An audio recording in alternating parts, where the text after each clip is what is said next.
देवनारायण भगवान की जय और झाटड़े वाले महाराज की जय।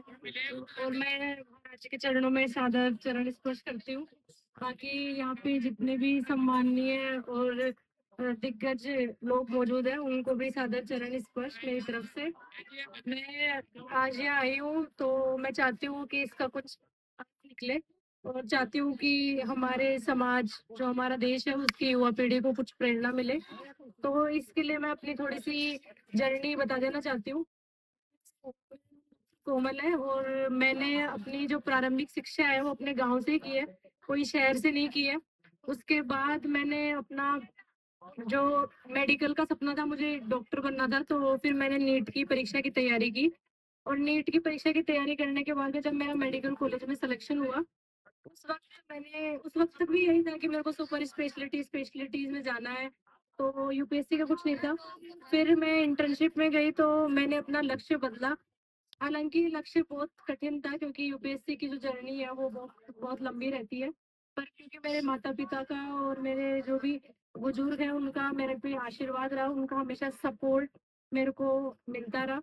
तो जब मैंने अपनी यूपीएससी की जर्नी स्टार्ट की, जो कि मेरी एमबीबीएस खत्म हुई थी जो 2023 में, तो 2023 से मैंने अपनी जर्नी स्टार्ट की। तो उस वक्त मैंने यही सोचा था कि मैं जो भी ये यूपीएससी का अटेम्प्ट ले रही हूँ आईएएस बनने का, तो जैसे इसमें बहुत अनसर्टिनिटी है, होगा नहीं होगा सिलेक्शन, ये रहता है इसमें क्योंकि बहुत लाखों में बच्चे एग्जाम देते हैं, 1000 बच्चे बस सेलेक्ट होते हैं।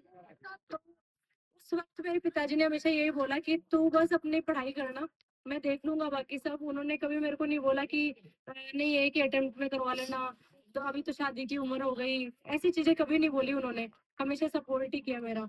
रिजल्ट आने वाला था, उससे एक दिन पहले भी मैं यही बोल रही थी कि कल रिजल्ट आ जाएगा, तो पता नहीं मेरा होगा कि नहीं होगा। तो वो है ना कृष्ण जी की लाइन की, कर्म करो फल की चिंता मत करो।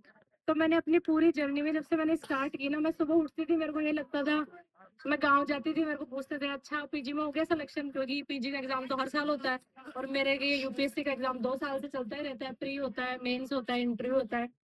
तो पापा को हो रहा था कि मेरे को बताना मत किसी को कि यूपीएससी की तैयारी कर रही हूँ, क्योंकि उससे एक प्रेशर आता है।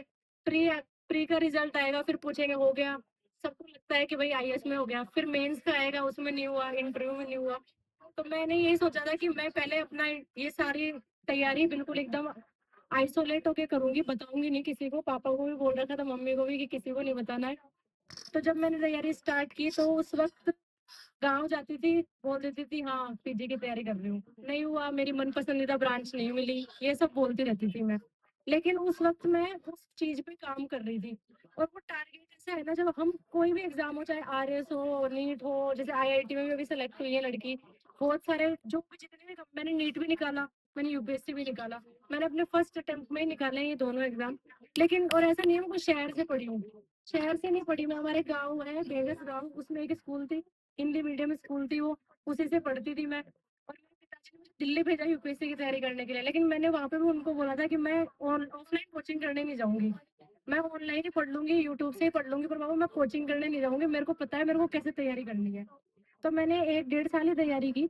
कोई भी एग्जाम की तैयारी करो आप, मैं तो ये कह रही हूँ, लड़कियों लड़कियों को तो मौका दो, आपसे विनती है कि लड़कियों को मौका दिया जाए। हम 3 बहनें हैं और मेरे सबसे छोटा भाई है, तो तीनों ही बहनें हम डॉक्टर है। मेरे पिताजी ने ऐसे नहीं किया कि नहीं मैं लड़के को ही पढ़ा देता हूँ, लड़कियों को क्या पढ़ाना है, हम तीनों को डॉक्टर बनाया है उन्होंने। और मेरा जो ये डिसीजन भी था कि नहीं डॉक्टरी छोड़ के अब तो मैं ये यूपीएससी कर रही हूँ, वो भी बहुत डिफिकल्ट डिसीजन है, क्योंकि माता पिता को पता होता है कि इस एग्जाम में शायद हो ना हो, फिर इसके टाइम खराब हो जाएगा, ये सारी चीजें दिमाग में सबके आती है, ऐसा नहीं होता। लेकिन वो हमेशा खड़े रहे, तो आप अपने बच्चों के साथ खड़े रहो जब भी आप वो कोई भी एग्जाम की तैयारी स्टार्ट करें। बाकी बच्चों की ये रेस्पॉन्सिबिलिटी है, कि जैसे मैंने हर कम्पिटिटिव एग्जाम में देखा है कि उस एग्जाम में अगर आप जा रहे हो, आप अपनी जिंदगी के 2 साल 3 साल दे रहे हो, तो उसमें 100% दो। उसमें ऐसा नहीं कि टाइम पास के लिए करके देख लेते हैं, एक अटेम्प्ट में होगा तो, 2 अटेम्प्ट में होगा तो करके देख लेते हैं, नहीं मेरे को इसी अटेम्प्ट में करना है। क्योंकि जब ये सोचेंगे ना हम, तब 10 10 11 11 घंटे पढ़ाई होगी, वरना तो 5 घंटे पढ़ लो, अगले अटेम्प्ट में देख लेंगे, फिर ये वाला सब्जेक्ट नहीं आ रहा, अगले अटेम्प्ट में देख लेंगे। और वो होता है ना, जब हमें रहता है कि हमें ये टारगेट इस दिन ही खत्म करना है। देखो प्रेरणा तो किसी से भी मिल सकती है, किसान खेत उगाता है ना, उससे भी प्रेरणा मिल सकती है कि वो इस टाइम पे वो भी कभी बैठता नहीं है, बोता है, फिर जाता है, फिर फसल की कटाई भी करता है। उसको बहुत सारी उसके हाथ में नहीं है बारिश, उसके हाथ में नहीं है पानी होगा कि नहीं होगा खेत में, उसके हाथ में कुछ भी नहीं होता। तो हम अपने माता पिता को भी देख सकते हैं कि उनके हाथ में कुछ नहीं होता, तब भी वो चीजें हमें लाके देते हैं। हमें तो फिर भी हमारे माता पिता ऐसी सुविधाएं उपलब्ध कराते हैं, और उसके बाद भी अगर हम रिजल्ट ना देना तो फिर हमारी फॉल्ट है उसमें। तो जो भी तुम्हारा इंटरेस्ट है, खेलों में इंटरेस्ट है, किसी और चीज में इंटरेस्ट है, जरूरी नहीं पढ़ाई में इंटरेस्ट हो, बहुत सारी फील्ड है उनमें इंटरेस्ट रहता है लोगों का। जिस भी फील्ड में जाओ, बस उसमें यही देखो कि मैं इसमें बेस्ट रहूंगा हमेशा, मेरे से बेस्ट कोई नहीं होने वाला। और बेस्ट करने के लिए ना बहुत मेहनत करनी पड़ेगी, पर जब मेहनत का जो फल मिलेगा ना, तो वो सब चीजें ऐसे वर्थ इट लगेंगी कि हाँ, मैंने जो इतनी मेहनत की ना वो वर्थ इट हो गई। 2 साल तक जैसे मैं तैयारी करती थी, कोई नहीं जानता था, मैं पढ़ती रहती थी बस, घर वालों को बोलती थी नहीं जाऊंगी शादी में, किसी में नहीं जाऊंगी। तो वो ऐसा नहीं है, उस अब जब ये रिजल्ट आएगा तो उस दिन आपको लगेगा कि यार वो सारी मेहनत जितनी मैंने की ना, वो सब फलीभूत हो गई है अब मेरी। तो यही है कि अपने टारगेट बनाओ, आप अपने बच्चों को मौका दो, और बच्चे ये प्रयास करें कि जो उनको मिला है चीज, जो उनको अपॉर्चुनिटी मिली है, उसको भली भांति, मतलब उसमें अपना 100% देने की कोशिश करें। बाकी मैंने तो यही किया है, जब भी वो पढ़ती थी, खेलती थी, जो भी मेरे को वो रहता है ना, जैसे लोग बोलते हैं अरे आईएएस निकाला होगा, 4 घंटे सोती होगी, 3 घंटे सोती होगी, ऐसा कुछ नहीं है, 6-7 घंटे सोती थी। उसके अलावा भी 24 घंटे में से 7-8 घंटे भी निकाले जाए, 16 घंटे बचते हैं। 16 में से 5-6 भी निकाल दो सोने के लिए, कुछ और करने के लिए, खाने के लिए, टीवी देखने के लिए, तो भी 10 घंटे बचते हैं हमारे पास। तो 10 घंटे कंसिस्टेंटली पढ़ लो। फिर कंसिस्टेंटली का मतलब है कि पूरे हर दिन पढ़ो। और ऐसा लोग ऐसे करते हैं कि 2 दिन पढ़ेंगे, फिर 10 दिन मजे करेंगे, फिर 2 दिन पढ़ लेंगे 12-12 घंटे, फिर 10 दिन छोड़ देंगे। ये नहीं होती कंसिस्टेंसी। कंसिस्टेंसी यही होती है कि रोज जाऊंगा, रोज पढ़ूंगा, भले ही मैं 5-6 घंटे ही रोज पढ़ रहा हूँ, पर रोज 5-6 घंटे ही पढ़ूंगा। ये मैं युवा पीढ़ी को बोल रही हूँ। बाकी कि ऐसे आप अपना डायरेक्शन डिसाइड कर सकते हैं, लक्ष्य बनाइए, हार्डवर्क करिए, और अपनी जिंदगी के जो 30 साल होते हैं ना, वही होते हैं करियर बनाने के लिए और अपने आप को प्रूव करने के लिए। उसके बाद कुछ नहीं होता, उसके बाद तो यही होता है कि मैं क्या करूँ, फिर समझ में आता है कि क्या करना है क्या नहीं करना है।